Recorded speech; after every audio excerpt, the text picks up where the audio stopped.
is D. Paul Flemming. Buckle up for one great show. I don't hear you. Why don't I hear you? Let's see here. Am I talking? Yes, I'm talking. Will you talk for me real quick? Okay. How's that? Okay. I don't. Oh, wait. Now, is that me or is that you? I can't hear. Oh, man. Let's see here.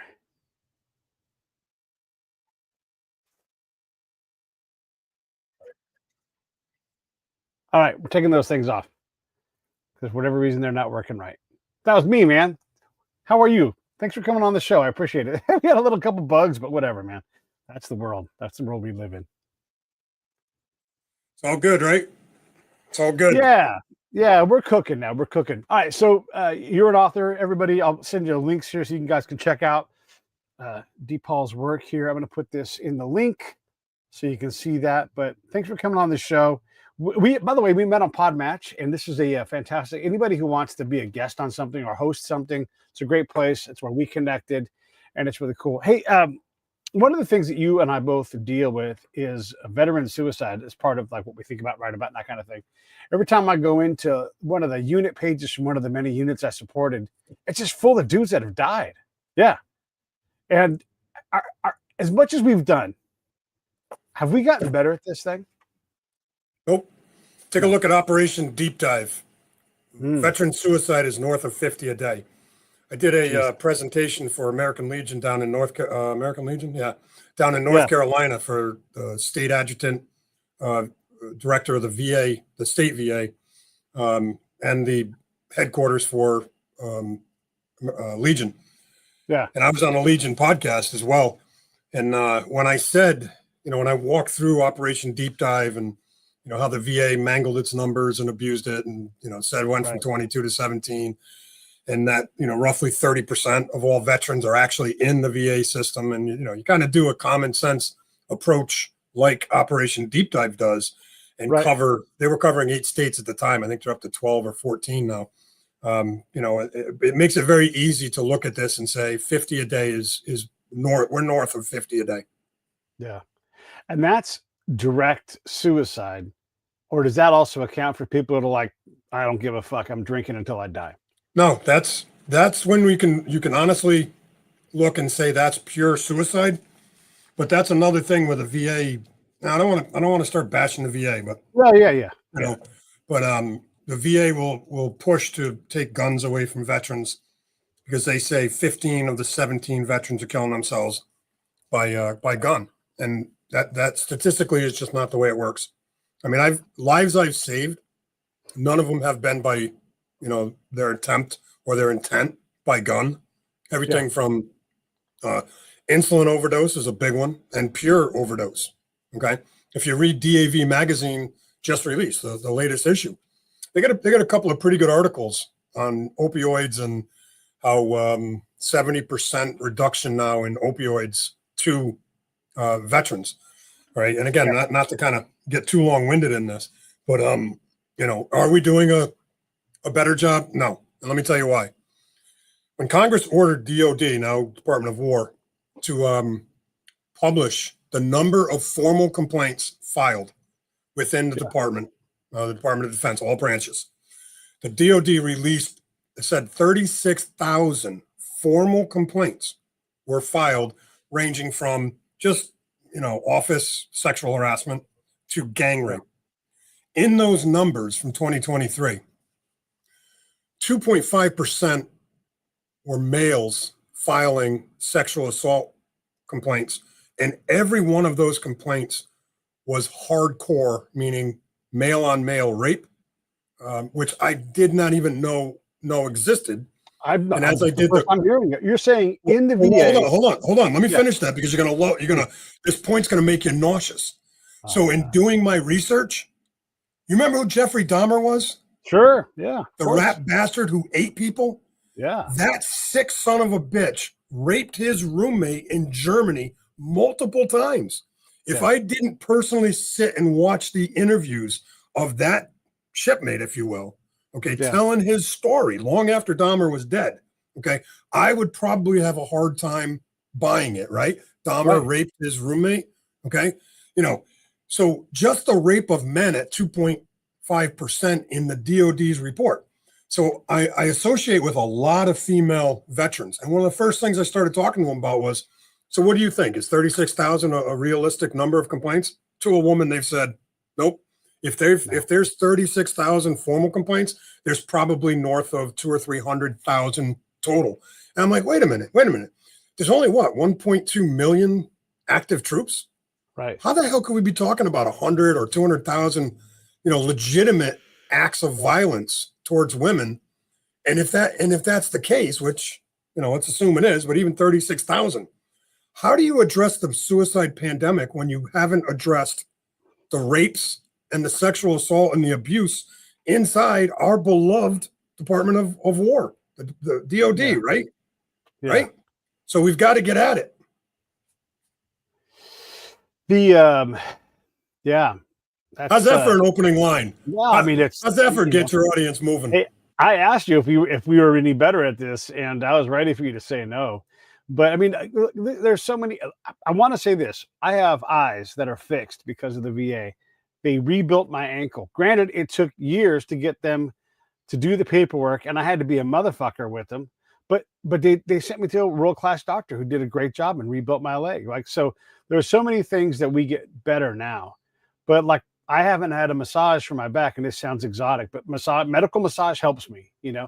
They will give me an epidural, but they'll say, oh, you need to go do PT. I'll go do PT in addition. But in the meantime, let me get this massage, because not only do I say that it works for me, my massage therapist is like, Pete needs more of this. This is not going away for him. I can help him manage this, right?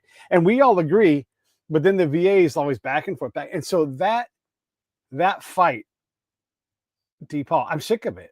And Yes. at its worst, it makes me suicidal. Because Yes, I feel hopeless. Like I can't get the care that I need. And I live in fucking Orange County, man. I've got access to everything here, I can't get, they'll tell me that, oh, you don't need it, but like once a month. And I'm like, standard of care is higher than that. Why are you like, and then I'll ask them, like, what have you read from my masseuse, right? What have you read from his notes? And they're like, oh, we read them all the time. And I'm like, okay, bullshit, right? And look, I'm a spy. I already know that you didn't do it. And by the way, I thought ahead of you motherfuckers. I have my guy put stuff in those reports because I know you don't read it. And I know what date to pull out and say, if you read it, how come you haven't said this to me then? Because they're full of shit. And so it's not about me, but it's about there's 100,000 of us. And then now I find out that if you want to rape men or women, the VA is a good place to go work, because you'll be isolated with someone and have access to whatever fucking thing. That is crazy to me. But unfortunately, it doesn't surprise me. But make sure I'm saying this correctly. The 36,000 reports are with Department of Defense, not VA. Okay. Fair enough. So right, yeah. Let's not mix that up. Let's make sure, because I heard you say VA. So I have no information about any reports of assault or anything inside of VA. Right. I know it happens. Yeah. Okay. I have no formal information. Yeah. But we aren't. So what? Just to capsulate back up, the VA, Department of Defense, we're damaging people in these places, right? And so we deploy folks. I mean, we're burning SEALs out in less than 20 years. They can't handle the op tempo. They either want to die, they do die, they get hurt, and then they have to go sort it out for themselves. Now, look, there's a lot of help, right? But everybody needs different help at different times. It's a complicated thing. And so when we talk about suicide, there's folks that are coming out of the military badly damaged. There it is. To date with suicide, everybody. And so that's sort of the point here, right? Is how do we get, you've pointed out these problems within Department of War, Department of Defense. You've pointed these problems out. I mean, sexual harassment, man. And so I want to be fair to all of my infantry friends. I've been on the side of the mountain where there are no women. And when women come, it becomes a crazy, scary thing. These guys are hungering for women, and they're open about it. And now some dudes on the camp have to say, hey, knock that shit off. These are warriors just like us, but they hunger for them. So look, some of that's kind of, jocularity and all that kind of thing. Not cool with me, but I understand that that's part of the thing. But in that mix of people are people that will take the next step. And these guys would lose their mind over a female helicopter pilot who would call into the talk. And they would all get around the radio just to hear a woman's voice because they haven't heard one in a while. And so that kind of hunger applied when you actually have access. Yeah, I can believe that there's hundreds of thousands of complaints that are legitimate. Yeah. So what do we do? Well, you it's got to be attacked like any other problem that needs to be attacked. Okay. Yeah. There needs to be zero tolerance of it. And honestly, I think these reports ought to be public. There ought to be a box on it that says, I want this report, to be public. Right. But if I had my way, I mean, look, you can do a lot when you set your mind to it. This current Secretary of VA, he's doing a lot. He broke the VA collective bargaining agreement, which is, in my opinion, a huge step forward. Okay. The abuse in the VA by VA personnel towards veterans is as disgusting as it gets. And I've lived in that system for 40 years and it hasn't changed. I mean, it's changed, but the undercurrent of that mentality remains. Okay. It's the VA employees are we're in charge. Okay. Right. You go to a civilian doctor, you're in charge. Yeah. Right? So, oh man. So at one point, back when I was part of Vet Force, I spent 10 years moving back and forth to DC to get veterans entrepreneurship, including Public Law 109-461, Vet First Contracting. Vet Force is the one that got that law on the books in 2004. Yeah. And I was an executive board member of Vet Force for 10 years. I kind of lost my train. Well, you were just talking about, yeah, go ahead. I forgot why I was telling you that. Yeah. Well, we were talking about what we can do. And so that's why I wanted to tell you that. Everybody in the House of Congress, everybody said that there's no way you're going to get a Veterans First law passed. Rick Weidman, who was number 2 at VVA, was the chairman of Vet Force. And he said a zero policy for any crosstalk of politics and everything else. Our mission was focused on getting laws passed that can bring entrepreneurship directly to veterans. Okay. Yeah. And he did it. All right. And the whole group did it. And now the law, Vet First Contracting, mandates that the VA hire veterans first. And George Bush's Executive Order 13360 makes it mandatory that 3% of all federal spending go to disabled and veteran-owned business. So if that can get done, then we can get this 36,000 complaints of harassment down to 0. Okay. Yeah. Just like if you want to stop the murder rate, look, just put enough cops on the street and you're going to virtually end it. Right. It's a matter of getting enough eyes on and putting enough attention onto it. And the same thing applies to veteran suicide. Right. Okay. If you put enough attention onto it, you can end it. Yeah. Yeah, I mean, you'd hope. A lot of, there's just so many individual problems in different ways. Just a degradation of well-being can make you lose control of your compulsion. That's just a part of the thing that comes with that. You're mentioning like the veteran entrepreneur thing, and I know a couple of veterans try to set up contract companies. They're veterans. They're like, I'm going to get advantage. Well, there's already a company in place, and they're already competitive over that company because, they kind of game that system too. So there's a little bit of problem there. But the other thing is like if you get, I'm 100% service connected on my thing. So I'm entitled to some voc rehab. Every time I apply for voc rehab, I get told no. And it's like, how can you be 100% and voc rehab? Yeah, I don't know. If you're 100%, you're total, permanent, and severe, correct? Yeah. And so that would be double dipping. You can't get voc rehab if you're considered unemployable, which is total, permanent, and severe. I was told something different, but okay. I don't want to figure it out right now on this show. But just look at your annual statement. It'll tell you. No, I was afforded the chance to go to see the voc rehab folks, but fair enough on the double dipping thing. I don't know where the crossed up wires are there, but I can tell you that every time I go to voc rehab, I get told no, that they're not going to voc rehab me, and so that is a very common thing too. And so when I ask about this, or when I tell friends, hey, try the voc rehab thing, and then they all come back like, didn't work. So they have a program designed to So help hold veterans. on, hold on, Pete. You're telling me that people are going to voc rehab and they're getting denied? Yes. Yes. Who? Oh, I mean, I can't tell you the names right now, but I mean, over the years, I've sent several people there and they've been denied. I've been denied twice. Well, again, if you're 100%, it's I wasn't 100% the it's a first different time. league. I wasn't 100% the first time. So, and maybe there's something in that. I'm just doing what they tell me to do. But no one's ever said, oh, you're not eligible.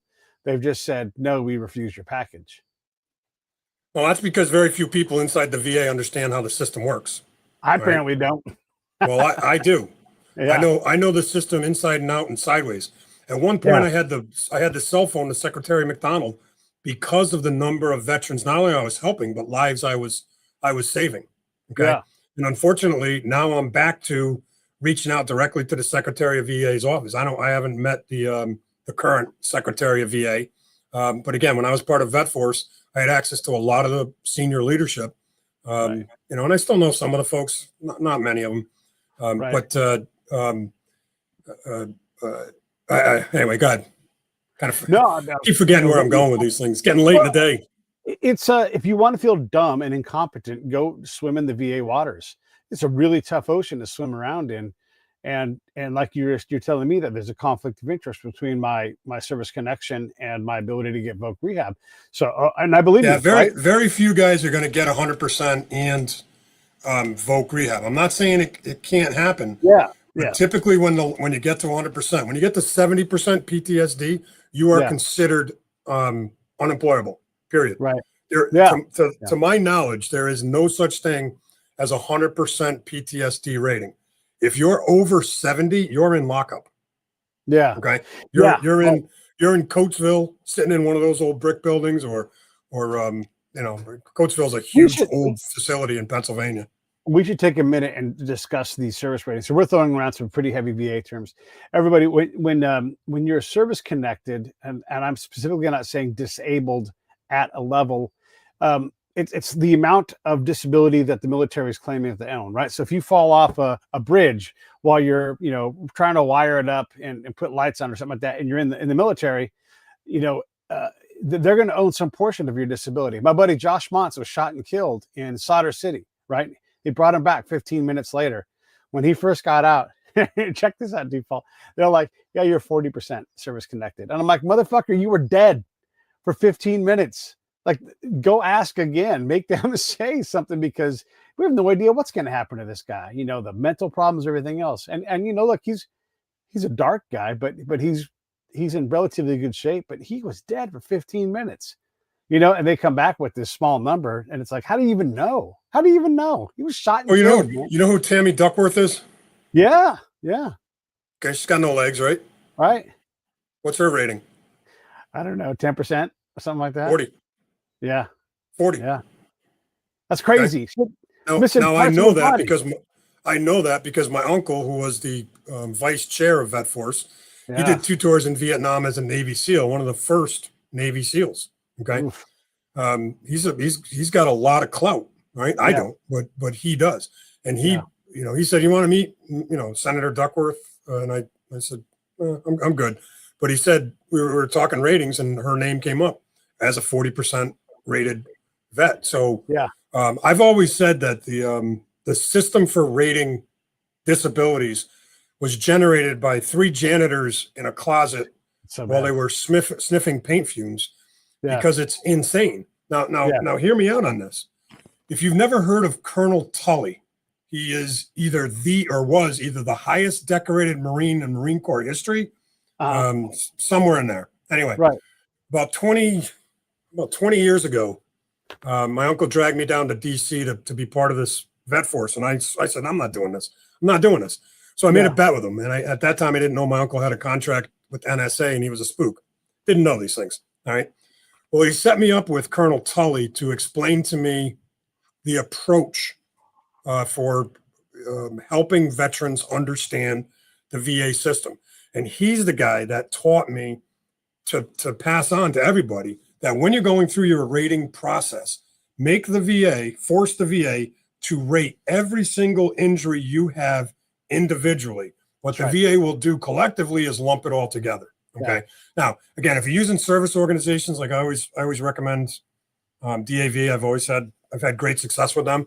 They understand these things. Okay. Every now and again, there's a DAV person in there that's, a little less seasoned, but for the most part, DAV is a well-schooled, well-educated group of folks. They typically handle all this to make you do it, but you still got to ask, right? You got to say, if I've got a finger, an elbow, a toe, and a knee, right? Make them break it all out so that they have to give you 10, 20, 20, 10, right? Because the way this rating system works is an average on your disability ratings. So you could have 260s and end up with a 40-degree or 40% overall. And if you appeal it more times than not, you'll win. And that's the game with the VA, is that you have to appeal these stupid things all the way up to the DC Board of Veterans Appeals, which is where they send somebody out, they record it, and he listens to your story and listens to the VA and then makes a determination. That's the third or fourth level of tier and the highest you can go short of going to see a judge. There's the DAV.org number, everybody. We are a hard lot to help. We don't think we need it, et cetera, et cetera, et cetera. But give us our number. Oh, you got 20%. And then we think that we're stuck. But DePaul saying that's 100% right.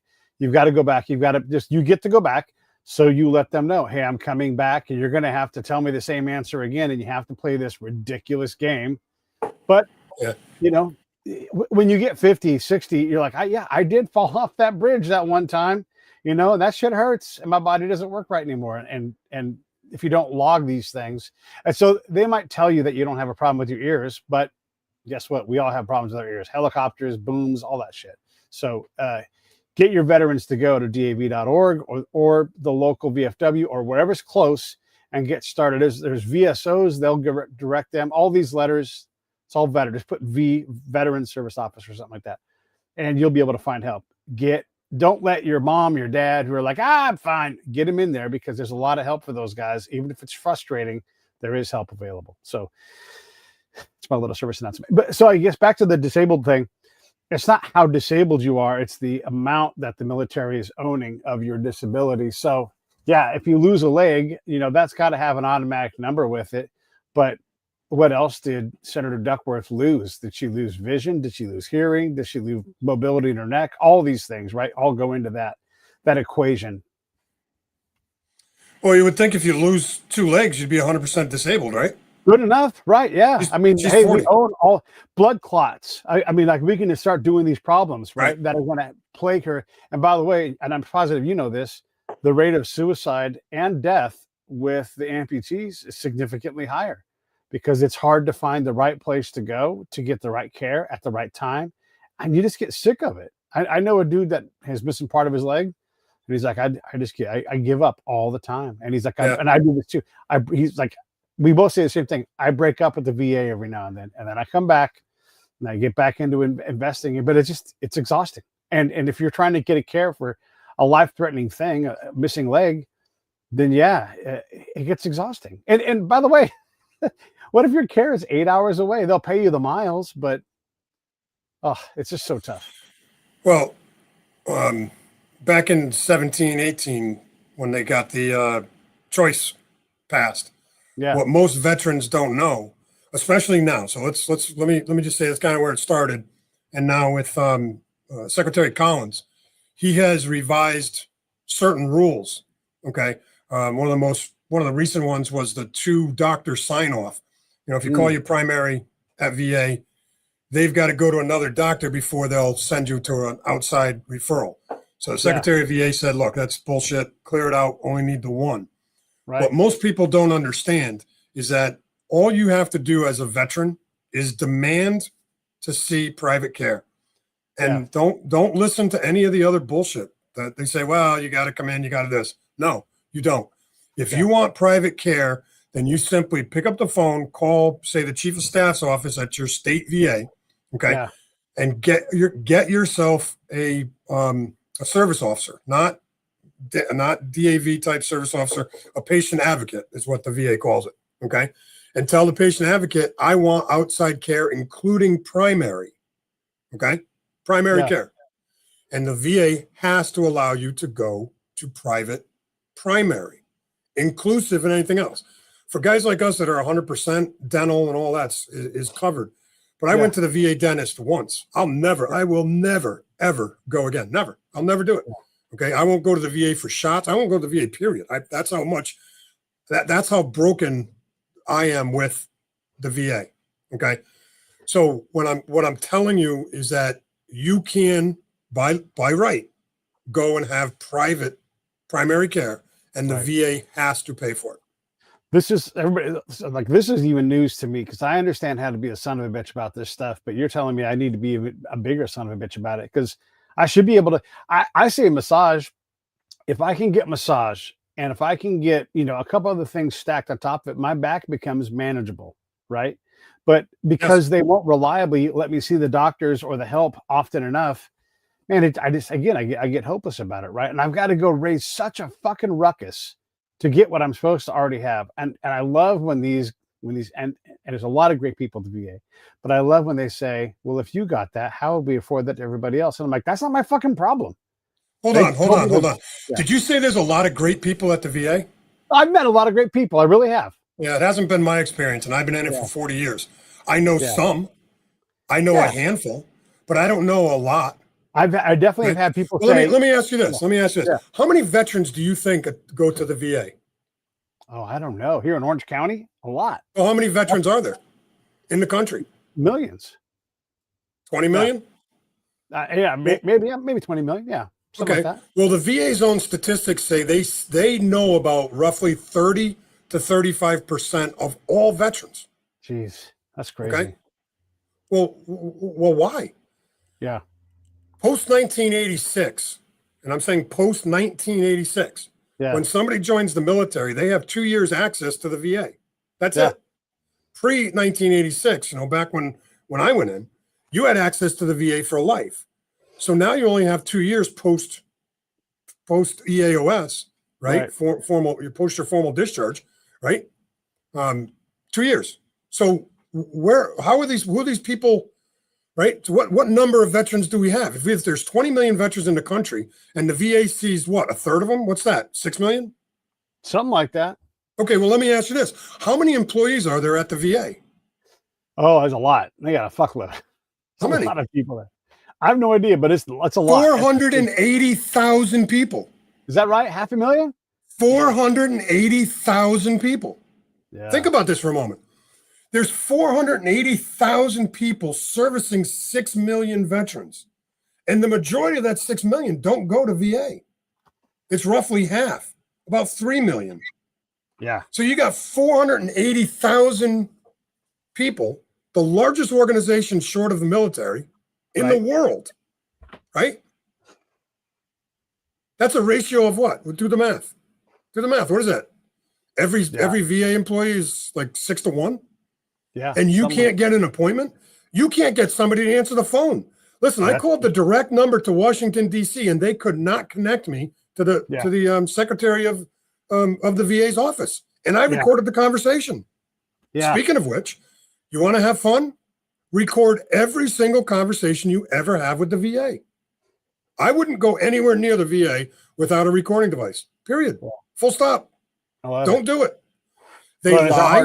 They lie. They put false statements in your jacket. They claim all kinds of shit. Okay. The VA, the people inside the VA, the majority of them, not a handful, the majority of them suck. Period. Full stop. Full stop. Now listen, I've been in the system for 40 years. Yeah. Okay. I wrote the book on suicide. I know this system. Do you know why veterans are killing themselves? Because the VA doesn't take care of us. Okay. People come out of the military and they think the VA is going to be the same way, right? They say they're going to do something and they'll do it. That's not how it works. Yeah. Okay. So we're so stupid that we kind of trust the VA. We expect them to do what they say they're going to do, and they don't. That's why you have a secretary of VA currently, and like McDonald did, running around like a chicken with his head cut off, trying to not just put out all these fires, but actually take care of veterans. And how do you do that? Listen, you don't do it in unionized, federalized employees. You just don't do it. Yeah. Okay. Now I'm talking about patient care. Pay attention to this part. I spent 10 years investigating fraud inside the VA. Don't believe me? Google my name and put next to it, testified at the sentencing of. Okay. 30 months was the largest sentence I got. I was part of one investigation that my victim impact statement and my testimony was part of the sentencing hearing that got him 30 months. There was probably 40 or 50 badged Office of Inspector General officers in that hearing waiting for this particular sentencing. Okay.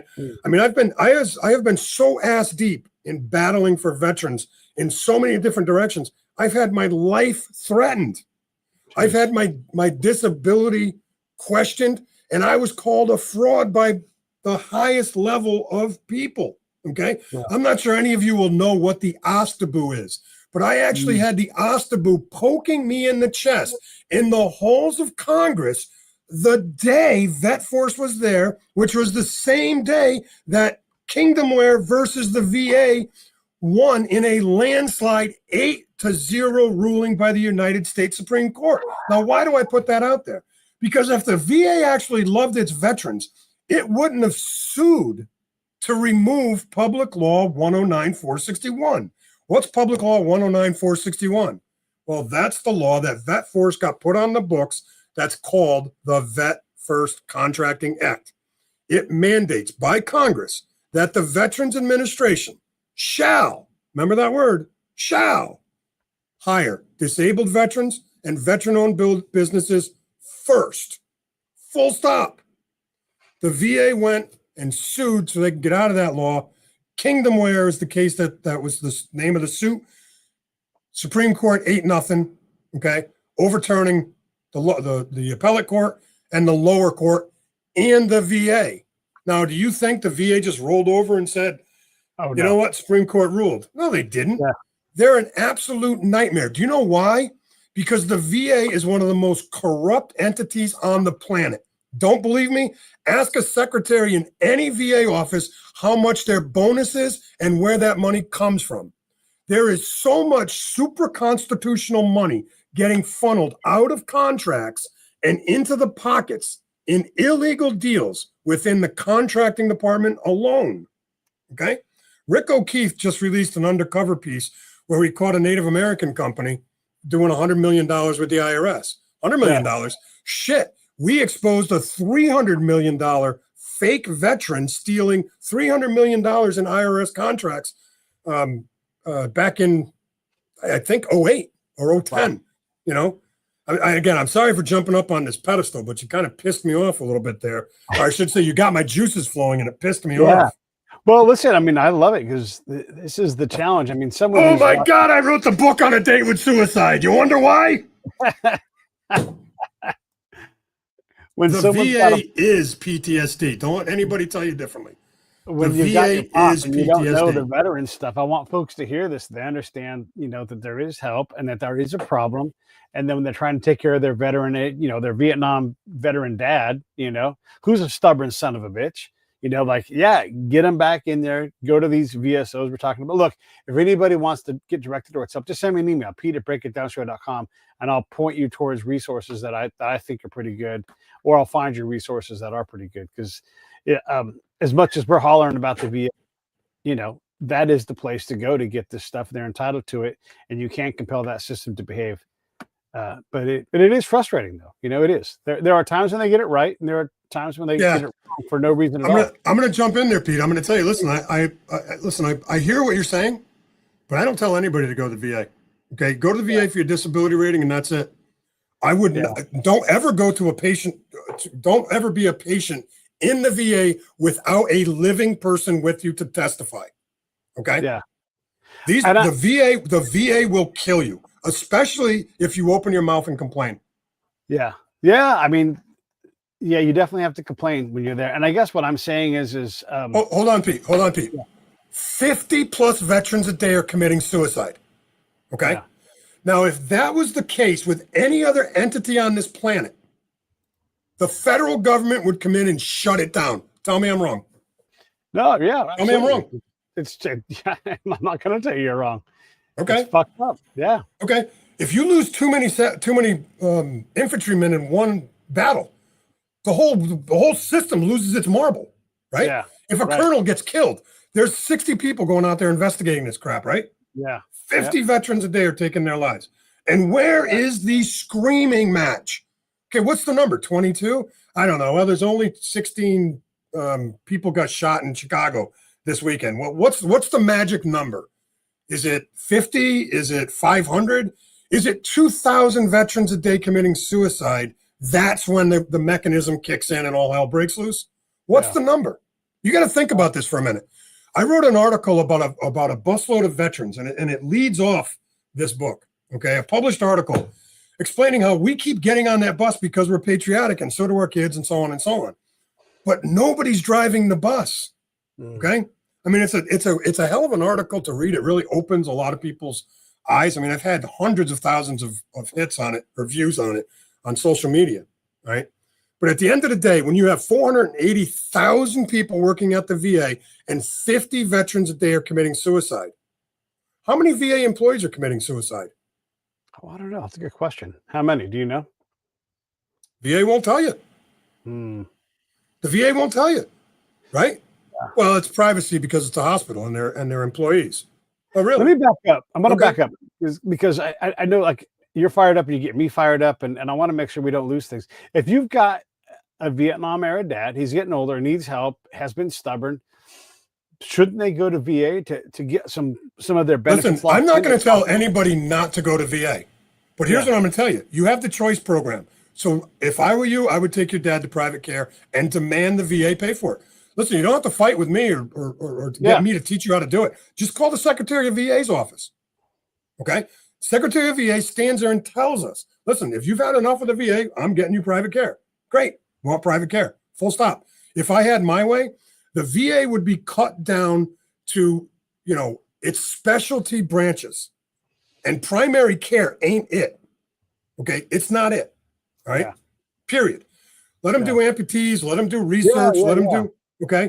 All right. But let me put this one out for you, Pete, because you're going to love this one. The opioid pandemic really kind of came to its head in what? 16, 17, 18? Yeah, sure. Yeah. Okay. Yeah. In 22, from 12 to 22, 70% of the VA patients the number of VA patients coming off of opioids is down 70% in that 10-year period. What's replacing it? Nothing. Oh, okay. Nothing. Nothing's replacing it. Yeah. The VA is just now starting to look into cannabis, CBD and THC. Okay. What do I do? I teach veterans to understand the basics of THC and CBD. So many veterans are either smoking pot or chewing gummies. It's crazy. But where's that coming from? That's coming from the older generations who are trying to find ways to relieve their pain. Okay. Now, statistically, Rick Wyden proved this to me 15, 20 years ago. When veterans start hitting 60, they start forgetting and losing their purpose. And that's when the veterans pandemic on suicide is skyrocketing. Okay. And I mean skyrocketing. Yeah. When you see the amount of female veterans committing suicide, it is absolutely disgusting. Okay. And what is the VA doing? Well, the VA is literally the Titanic, and the secretary's he's fighting as hard as he can to turn this ship. But listen, we already drove into the iceberg. If I had my way, I would dismantle the VA and send everybody to private care. No, hold on. I'm well thought out here, okay? As a 100% disabled veteran, where does your wife get her health care? Oh, from her own provider. That's it. There's no option for me to go the other way. Oh, I'm sorry, what? I'm not married, but I don't know. You tell me. As far as I know. I forgot. I apologize. I thought you had said you were married. No. My wife and my children for the last 30, 40 years have had access to Champ VA. Ever heard of it? Yep. Champ VA. Yeah. Yep. Okay. Champ VA for 40 years took care of 6 of my children and is still taking care of my wife. when my wife turns 65, she loses Champ VA. Champ Really? VA, in my wife's words, is the greatest thing since we were kids using Blue Cross Blue Shield. Really? So if you don't remember Blue Cross Blue Shield from the 60s or the early 70s, where you just walked in, handed your card, and everything was taken care of, that's Champ VA. Okay. Now, right now, my wife is battling stage 4 breast cancer, aggressive, non-curable. Right. We got into a clinical trial in the heart of Boston at the Dana-Farber Institute, world-class medicine. And I mean world-class medicine. Yeah. Champ VA is paying for that. Did they pay $8,000 for the chemo? Nope. They paid $3,000. It is what it is. Government gets the best pricing. Yeah. Well, if the government can get my wife and my 6 children the best effing healthcare on the planet, how come I can't have it? How come I can't have Champ VA? Yeah. So here's my answer.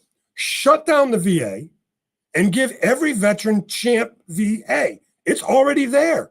What's the problem? How you like that temperament, Pete? Hey, listen, when I get my best care, so just for everybody watching, when you go into what we call community care, it's just like the private sector is helping out because the VA will admittedly say we lack the capacity. So they'll say, hey, Pete, you're authorized to get massage. Go ahead and we'll have the massage clinic call you. And so the massage clinic will call me 2 weeks later. And they'll say, yeah, we have an appointment. And we'll act like today's the day we get the phone call. We have an appointment. It'll be on February 15th. And then you laugh. And they're like, what's so funny? You're like, we do this every time. You guys don't have enough, massage therapists. I'm going to go ahead and elect to do community care. And then there's a whole rigmarole there. And they finally get around to calling you. They finally book it. Meanwhile, me and my masseuse have been on path. Just get them. You're totally right. Get them out of the way. Give me a card, Blue Cross Blue Shield, Champ VA, whatever you want to call it. And just go, bam, there's my card. I'm here to get help. They take that kind of insurance and you be done with it and get out of the way. And like you said, do the reconstructive surgery, do the stuff that military folks get hurt doing and that these guys special. Great, do all that stuff. But the day-to-day care, I'm with you, man. I can barely go see my primary. And when I have a conflict of appointments, they won't ever call me back. It's always on me. No one ever lifts the phone and say, hey, let's get you in here. And I'll have to say things like this. Because I run a little heavy these days, right? I get depressed, part of my PTSD, and I just give up. And so I'm like, I don't want to get diabetes. I'd like to get on some kind of, semaglutide or something like that. And I'm not trying to do it crazy. That's why I'm calling the VA. And they're like, well, you know what? I'll go to Mexico and I'll just self-medicate. Got it covered, right? And they're like, all right. We'll send you to an endocrinologist. Never, ever completed the whole process. Because I had to go to you're a fat person class, like make sure you eat brown rice with all this outdated nutritional advice. I know what I'm supposed to do. I need help with getting it done, right? Some of that is desire, but some of it's because I'm fucked up. And I struggle to stay on these paths because I get hopeless, right? And what I don't want to do is be 60 and be like, tired of being hopeless. Let's just call this thing.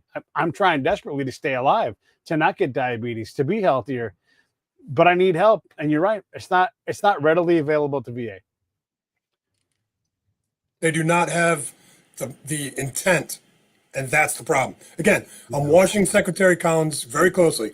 And I have to say, I don't agree with some of his things, but it is what it is. I accept all of his things because he is working hard to right the ship. He is trying his best to take care of veterans. Okay. But at the end of the day, when you have 480,000 employees and you can't answer the goddamn phone, where are all these people? Okay. I can tell you stories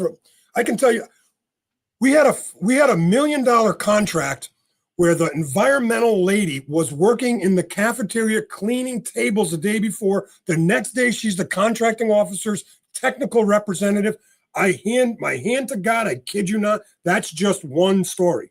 Yeah. Okay, that's just one story. This whacked out lady that was scrubbing tables the day before is now in charge of four 50,000-gallon fuel tanks coming out of the ground. And her first comment when she was told said, "Listen, there's surface oil bubbling up. There's a pocket of oil in there somewhere, and it's got to be approached. Blah blah blah. There's a whole process for this." And she goes, "No, don't worry about it. I saw a bird drinking the water right there this morning. The bird flew away, so I don't believe there's any contamination." This is hand to God meeting, and Master Chief Hesser, who's now buried in Arlington, was in that meeting. This is a gentleman who testified in front of Congress countless times. Okay, he's also was my godfather. But anyway, I could do this for hours. I could do this for hours. Well, all right. So one of the things that I hear quite a lot, and my friends will ask me, so I'm going to ask you the question they ask me. They will say, is the VA better or worse under Donald Trump? And what they want me to say is that it's worse because Donald Trump hates veterans. That isn't my experience, but again, I'm one dude in a giant system. So what is your experience? Do you think that the politics of the president matters in terms of the quality of care through the VA? Yes. Okay. Plain and simple. Okay. Yes. Do you think Donald Trump hates veterans and that's why it's worse under Donald Trump's care? So I'm not going to get into any political conversation. No, fair enough. I will not. It holds no value. I know that Secretary Collins is busting his ass to right this ship. I know that Secretary McDonald, who at first I didn't like, but when I met with him, I careful. I didn't meet with him one-on-one. Actually, I think I did. So I had his cell phone. Okay. I just want to make sure I'm not blowing. Yeah. Well, I'm glad I'm pretty sure he was in a meeting with Rick Weidman, my uncle and Master Chief, and I was there, and I think they got me his cell phone number. Like, I don't remember having a direct conversation with him, so I want to be careful. But he was fighting the system like there's no tomorrow. Good. And anybody that says there isn't a deep state is just stupid. Okay. These people inside of VA, again, hand to God, a secretary told me she was there for 6 weeks and got a $1,500 bonus that she was afraid to take. She went and hired a lawyer. When I asked her where the money came from, she said October 1st rolled around and they scooped all the money out of the incomplete construction contracts and divvied it up. Okay. And this is one of the things where Rick Weidman was screaming at the top of his lungs about super constitutional money within the VA. Again, I could sit here and give you case study after case study after case study, including Office of Inspector General's names, right? Who I worked for I shouldn't say worked for. I was under their guidance, if you will. I was reporting to them what I was finding. Right. I better leave it at that before I spit out a name that I'm not supposed to spit out. You know what? Let's completely. Thanks everybody for listening to us bitch about the VA. You understand it's very frustrating. The end of that. Okay, let's talk about your actual books that we're here to talk about. Thanks for indulging me in all that. And all right, listen. Let's close that loop with this. Yes. This book explains why people like me go down the path of suicide. Right. Okay. This is a story that I can't tell you how many people have called me up and said or reached out and said, this book saved my life. And a lot of them are people, not just veterans, but people who, family members of veterans and so on. But let's get on to some other stuff. All right. I mean, I want to put the links up for that book, everybody. Just watch it down below. Look in the remarks section.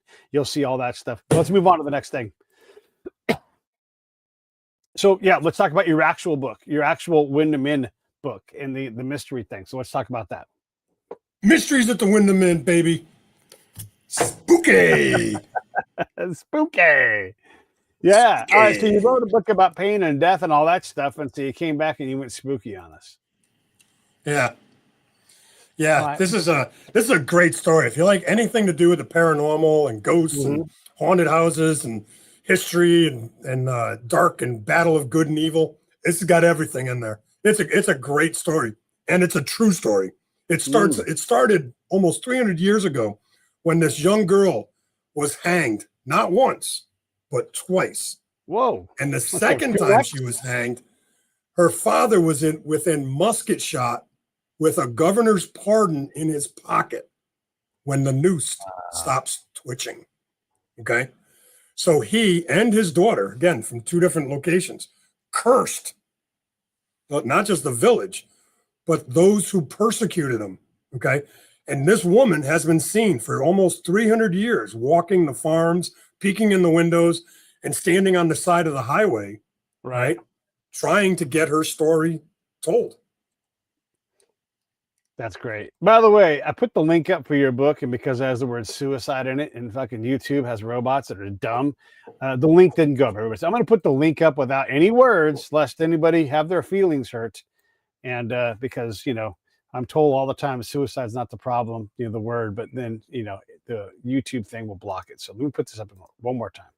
Okay, so here's that link so you guys can get Paul's book, and definitely do that. So this story goes back a long way. A double curse. Damn, how'd you find this thing? So a guy I grew up with showed up out of the blue, and he starts telling me about when he used to live at this old building, right? Because Yeah. it was originally an inn, and then it just became apartments and so on, and now it's just abandoned, and they're working on converting it into a museum. Well, he was telling me a story about this black cat that would terrorize his dreams. And he would swear that there was a cat in the room with him, and he'd turn the lights on and no cat was there, but he'd have scratches on him. And he could hear the scratching in the walls and in the chimney. Okay. And as he's telling me this, I'm hearing, listen, you need to tell this story. So that's kind of how it got started. And then I started doing some research and more research and talking to ghosts and all that fun stuff. And here we are. Book one's out. Book two will be out here in a couple months. And it's going to be a pretty intense series. One that I think Hulu. Yeah. Well, wait, when you say book two, is there more to this story, or will it be a new ghost story, or what do you mean book two? So this is a series, and this is book one, the feral feline. Book two is the feral feline and the pesky orb. Okay. Right. So it's a continuation of the story that kind of goes back in time, goes forward in time, goes to the present moment. It's got some really good stuff in it. That's crazy. The ghost story thing. I mean, do you go on ghost tours and whatnot when you're out and about, and you go to, like, I don't know, some South Carolina place that has ghost tours? So a long time ago, I used to do a couple of them. I did one in Gettysburg, but I've had gifts my whole life. And you were telling that story about your friend that was dead for 15 minutes or so. Yeah. I was on the USS Dallas. You see the boat coming out of the water? Yeah. Okay. I served on that boat, which is made famous by Tom Clancy, right? Fly, Dallas, fly! Right. Yeah. So that's what the big D's doing right there. You're the big D, man. When we went after Gaddafi the first time, okay, when he drew his line of death in the Mediterranean. Oh, yeah. I'm actually writing a book about that. Oh, good. Anyway, I forgot the question, Pete. Sorry, man. I'm getting old. We were talking about my friend who died. And so when we were doing a transfer one time, I got sucked underneath the boat and kind of squished between an ocean-going tug and the boat. And all I remember is looking up and seeing about 1.5 feet of water and go, this is going to suck. And the next thing I know, I was floating over the boat about 30 feet, watching them fish me out of the ocean, and then stuffed me in a rack. And 30 hours later, I was, back at it. But about, a period of time after that, I collapsed and kind of caught up with me. But that's one big event that happened to me. But it wasn't the first time. I had a real tough childhood, and it wasn't the first time I was beyond unconscious, if you will.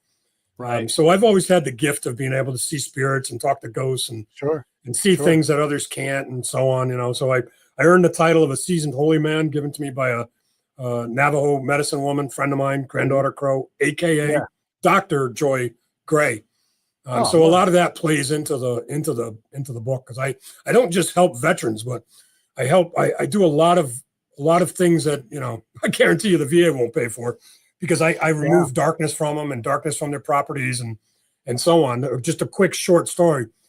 One of the vets that took 15 months of working with him to get from suicidal to he's fine. And the final step with working with him and his wife was to clear his house of all darkness and clear him of his darkness and so on. And we got the stuff out of his house. And then it wasn't really bad stuff. I mean, I've dealt with stuff a lot worse. But once we did, it was the light in this home and his wife, everything opened up. Him and his wife are back to lovey-dovey. And I said to him, and he's a borderline atheist, I said, listen, if you want to hold this, you have to find some kind of spirituality. Doesn't have to be church, doesn't have to be just something greater than you, so that you can connect with the white light and spirit, whatever you believe in. Okay. He had so much faith in what happened to him. He went off and started going to church. His wife goes to one church, he goes to another. But it was a critical part of his, I don't want to say recovery, but overcoming the obstacles of suicide, which again, you got to focus on the 4 things: your physical, your mental, your emotional, and your spiritual bodies. Okay. The 4 corners of your existence. When you can balance these things, you can gain control of your inner self. Yeah. There's so many different people who've gotten themselves, I'll say the words fixed, in so many different ways. I've learned to just let those be good things and encourage people to find the thing. If it's not group therapy, go to another group. If it's not group therapy, go to a single doctor. If it's not group therapy, go to the ayahuasca guy and just continue to iterate until because that's another thing that we do is like, look, how many veterans are like, bro, I got my creatine, I benched 305, and you're like, that's cool. Work that hard on your mental well-being. Oh, I can't. Too soft. It's like that's our thing, right? Like we'll go to these great lengths to improve our physical well-being, but we are shitty at doing the spiritual and the emotional, these are the things that matter. There are pathways to do it. Some people are lost. I get it, right? Some people just aren't going to make it for whatever reason, but we got to treat it like it's maintenance on us. I totally agree with you. And whether it's 4 things, 3 things, 2, whatever it is, do something, right? Just get in the mental gym and help yourself. Yeah, listen, in Japan, they have people that do nothing but give massages to Kobe beef. Yeah. All day, every day, for the sole purpose of keeping that cow as healthy and as happy as possible. So if it's okay in Japan to go and have your cows get massaged so they don't have stress, how come we can't get our veterans to get as many damn massages as they want? Listen, I don't want anybody touching me because that's just the way I am. Okay. Yeah. But if a veteran thinks that a weekly massage is going to help them, okay, how come every spa in America has a massage? Every single one. Go get a massage. It's one of the first things they say. But you're a veteran and you're having mental issues and it's a fight to go get a massage. Okay, now, and I will say this, to be fair to VA. When I started in the system, if you tried to get acupuncture, you were considered a nut. Okay. 20 years into being a VA patient, I finally got acupuncture. Okay. Yeah. Didn't really like it. Wasn't really for me, but it gave me the opportunity to try it. Now, if you want to go for acupuncture once a week, VA will pay for it. Why not a massage? If you look at a thoroughbred horse, what do? That horse gets a massage every friggin' day. So does Aunt Betsy's milking cow, right? Yeah. Okay. So why can't our professional athletes, like those guys get all the time with the therapy. Yeah. Well, if athletes are getting it, then veterans should not, man. That's right? So I want to slide over back over to Kobe beef. I know a guy who's a world famous butcher, and he's a Kobe beef guy. And not only do they take care of their cows, he won't buy cows that aren't taken care of. And the first thing he does is he puts his hand in the dung pile and he smells it. And he's like a sommelier. He's like, these cows aren't healthy because this land isn't healthy. I swear to God. And he's like, here's the problem. There's too much of whatever in your guys' thing. And so these farmers raise the level of their game to care for their cows because he's very spiritual. He wants their spirit to be like, I thank them for making the sacrifice. I take their meat. I cherish it. I don't hagger the farmers for a lower price. This is the price. This is the cost to have this wonderful thing. It all goes together in this spiritual thing. So I'm linking the spiritual part right into how this guy butchers. And he's incredible. And you can't meet this guy. And when you meet him, you're just like, what a wonderful dude. And the fact that he does all this to ensure that the cow is cared for, that the farm is healthy, that the food he puts on the plate is great. It goes to all that, veterans aren't cows, but boy, there's a lot of care in that system. And this is to buy some high-end meat. So, And I want to say it's about the massage thing. It's not a gentle massage that I'm getting. Like there's like mechanical movements that are absolutely uncomfortable for me and bring me to tears sometimes. And not because of the muscle, but because he's activating my joints that are going to need to get replaced. Yes. He is extending the use of my body, limiting my need for any kind of chemicals as much as possible. He's creating motion where they're physically like, he'll break an adhesion every now and then. And it's like, bad pain.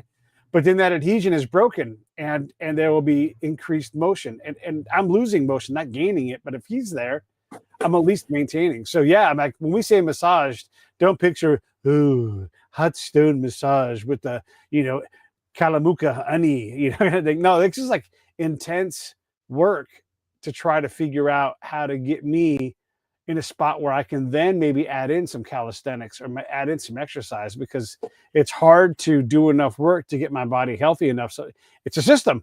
And so when we say massage, don't picture a gentle, a sensual massage. Don't picture that kind of, picture a dude by my side cranking. And I know you don't. I just don't. I don't. I want other I people to understand that. Yeah, I got a daughter-in-law who's got who's a physical therapist. She has a PhD. Okay. Yeah. In physical therapy. Okay. So when you're saying massage, to me, there's no difference between massage and physical therapy. Right. Yeah. And if I had to have some of my joints loosened, listen, you would have to put them back together. Yeah. Right. I wanted to slightly jump over tracks here again. And so Sebastian Junger, do you know who he is? The author? He wrote Perfect Storm. And he is a war correspondent. He made that movie Restrepo, very famous writer. And he loves us. And he almost died. He should have died. Only by like absolute dumb luck did he live. He had a bleed behind his spleen, and he was going to die. And not religious at all, but saw his dead dad, who wasn't religious either. And he saw this sucking black hole next to him that was going to collect him up, and he had to deal with that. Because he's like, I don't believe in God, and yet there I was. And it's called In My Time of Dying. And this is really cool. You'll appreciate this. So I had Josh, who's been dead, on my show with Sebastian, who wrote all about being dead or in his time of dying. He didn't actually die, but he got as close as you can get. And they started talking like two dead guys can. And I sat back and I let them talk. And at the end of it, Sebastian says, hey, my friend Tim, also a correspondent, was killed same way you got shot in femoral artery, got nicked, and he bled out and he died. And I've had this tremendous, this is Sebastian talking, I have had this tremendous survivor's guilt ever since then. It really impacts my life. Can you tell me what it was like for Tim in the end? Because this is what Josh does. He's like understands death like at the PhD level. So he's getting a PhD in it. And he goes, oh yeah, don't worry about it. It was perfect bliss. Everything for him was perfect. He was totally fine. And you could see Sebastian, in the stupid small screen, you could see him change. Now, look, maybe that weight came right back because weight tends to do that. But that conversation about death and understanding what it was like to go, wow, it was an amazing conversation. So if you haven't read that book, I'm not going to put the link up. You guys can look that up yourselves. But really amazing story and an amazing episode. I'm so happy that I got to put these two guys together to have this impossible conversation. So anyhow, I thought you'd relate to that. I relate to it more ways than you know. Good. I love it. Well, hey, look, we've been at this for about an hour and you've been awesome. And I know we talked a lot about the VA and not enough about your book, but what do you want to close with? And then come back and we'll actually dig more into the book.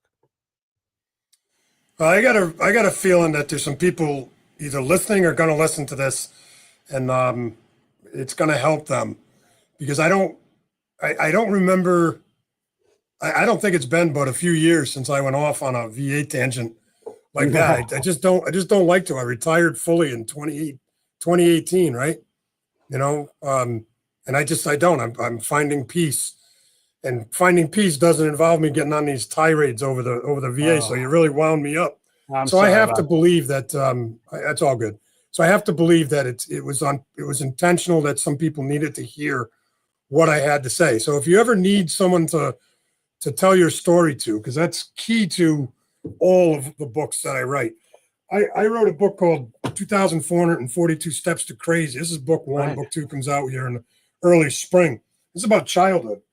And if you want to understand a veteran, pay attention to this part. I was married to my wife, as I like to say, for 50 years, okay, before I told her anything about my childhood. And when I did, it was when I handed her the finished copy of my first book. Okay? Oh, man. When she read this book, she didn't talk to me for days. And when she tried to, she would just cry. And when she could finally come around and say something, she just looked at me and said, I now understand why you are the way you are. And I'm sorry, but you weren't abused. You were tortured. And And I had to draw back and think about that because when we go through things, when we go through trauma, okay? Yeah. When we go through trauma, we experience it and nobody else can understand it, okay? Yeah. When I wrote the book, A Date with Suicide, it really resonated with me just how personal religion, faith, and trauma are. A trauma to me may not be a trauma to you, and a Yeah. trauma to this person may not register even on my scale, okay? So when I say to folks, tell your story, I'm one of those warriors who refused to meditate until I couldn't take the anxiety. And I said, where's the kumbaya room? And I learned to meditate myself, okay? Because it is important. Telling your story saves lives, period, full stop. Let's put a little humor on that. All right. Pretend I'm Fraser Crane. Oh, I love I'm it. listening. Okay. Call me, reach out to me. My emails are out there. Hit me up on Facebook. There's guys all over the place that would rather listen to you than speak at your funeral. So please stay with us and help us together help other vets. Keep the faith, keep moving forward. Keep moving forward. I love that. Yeah. And the thing I like to say, because, we often say, hey, if you're going to, go, make sure you call me first. Like, no, get together now, have times that are good way before the end of the rope, because sometimes we can stop this thing way earlier by just being a community and looking out for one another. It's don't expect someone hanging on to the end of the rope to go, oh yeah, hang on, let me make sure I call Pete before I do this. Are you saying end of the rope on purpose? I'm saying end of the rope like you're going to let go and commit suicide, right? Like when you're saying, did I tell you about the first suicide? No, tell me about that.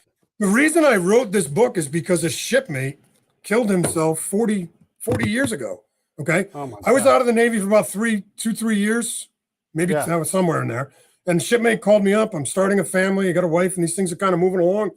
And it was a week before Super Bowl. And he said, hey, I'm in Boston. I'm living here now. And I gotta talk to you. And those words haunt me to this day. He said, I gotta talk to you. And I said, okay. Super Bowl's next week. I'll call you, right? This is back when cell phones really didn't exist other than a big brick. And, so I took his number down. A week goes by. I call. This woman answers. I don't know who this woman is, right? Yeah.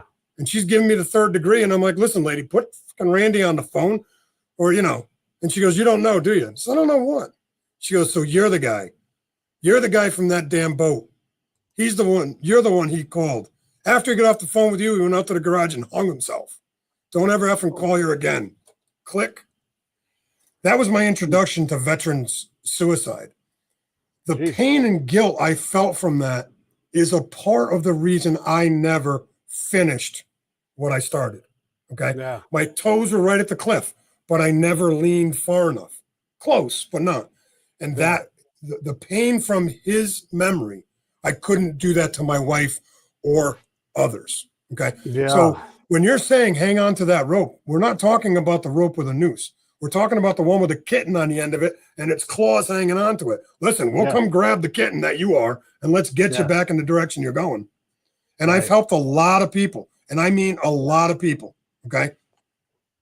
Well, and there's just like some of the self-belief that's just not accurate about where we're at and how many chances we have left, and this is sort of my philosophy is when you think of someone, call them.